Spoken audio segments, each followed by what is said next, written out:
ಮೂಢ ಹಗರಣ ವಿಚಾರವಾಗಿ ಬಿಜೆಪಿಯವರು ಇಂದು ಹೋರಾಟ ಮಾಡ್ತಿರುವಂಥದ್ದು. ಯಾವುದೇ ಕಾರಣಕ್ಕೂ ಕೂಡ ಸಿಎಂ ಸಿದ್ದರಾಮಯ್ಯ ಅವರು ರಾಜೀನಾಮೆ ಕೊಡಲೇಬೇಕೆಂಬ ಒಂದು ಒತ್ತಾಯವನ್ನು ಬಿಜೆಪಿಯವರು ಮಾಡ್ತಿರುವಂಥದ್ದು. ವಿಚಾರವಾಗಿ ಮಾಜಿ ಸಚಿವರಾಗಿರ್ತಕ್ಕಂಥ BC ಪಾಟೀಲ್ ಅವರು ನಮ್ಮ ಜೊತೆಗಿದ್ದಾರೆ. ಅವ್ರನ್ನ ಮಾತನಾಡಿಸೋಗ್ತೇನೆ. ಸರ್, ಮೂಢ ಹಗರಣದಲ್ಲಿ ಸ್ಪಷ್ಟವಾಗಿ ಹೈಕೋರ್ಟ್ ಹೇಳಿದೆ, ಸಿದ್ದರಾಮಯ್ಯ ಅವರು ತನಿಖೆನ ಒಳಪಡಲೇಬೇಕು, ಜೊತೆಗೆ ಏನು ತನಿಖೆ ನಡೀತೆ ಆ ಒಂದು ತನಿಖೆಗೆ ಅವರು ಒಳಗಾಗಲೇಬೇಕಂತ. ನಿಮ್ಮ ಒಂದು ಆಗ್ರಹ ಏನು ಸರ್?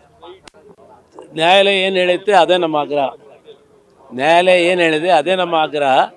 ನ್ಯಾಯಾಲಯದ ತೀರ್ಪಿಗೆ ತಲೆಬಾಗಬೇಕು. ಮತ್ತು ಇವತ್ತು ಲೋಕಾಯುಕ್ತ ಕೇಸಾಗಿ ಸಿದ್ದರಾಮಯ್ಯನವರು ಮುಖ್ಯಮಂತ್ರಿಯಾಗಿ ಇಲ್ಲಿ ಮುಂದುವರೆದರೆ ಆ ಕೇಸಿನಲ್ಲಿ ಸತ್ಯಾಸತ್ಯತೆ ಹೊರಗೆ ಬರೋದಿಲ್ಲ, ನಿಷ್ಪಕ್ಷಪಾತದ ತನಿಖೆ ಆಗಲಿಕ್ಕೆ ಸಾಧ್ಯತೆ ಇಲ್ಲ. ಆದ್ದರಿಂದ ಅದು ತನಿಖೆ ಆಗೋದಿಲ್ಲ, ಸುಮ್ಮನೆ ಕಣ್ಣೊರೆಸೋ ತಂತ್ರ ಆಗುತ್ತೆ.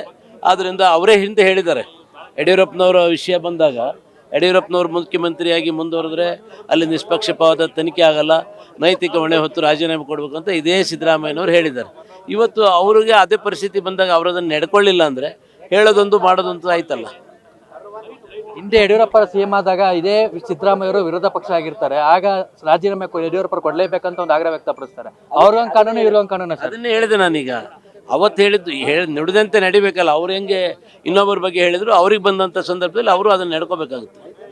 ಬಿಜೆಪಿ ಮತ್ತು JDS ಸೇರ್ಕೊಂಡು ಕುತಂತ್ರ ಮಾಡ್ತಾ ಇದೆ, ನಾನು ಯಾವುದೇ ಕಾರಣಕ್ಕೂ ರಾಜೀನಾಮೆ ಕೊಡಲ್ಲ, ನಾನು ಕಾನೂನು ಹೋರಾಟನ ಮಾಡ್ತೀನಿ ಅಂತ ಒಂದು ಕಡೆ ಹೇಳ್ತಿದ್ದಾರೆ. ಇಲ್ಲಿ ಕುತಂತ್ರ ಪ್ರಶ್ನೆ ಇಲ್ಲ. ಕುತಂತ್ರ ಅಂದರೆ ಈಗ ನ್ಯಾಯಾಲಯ ಬಗ್ಗೆ ಏನು ಹೇಳ್ತಾರೆ?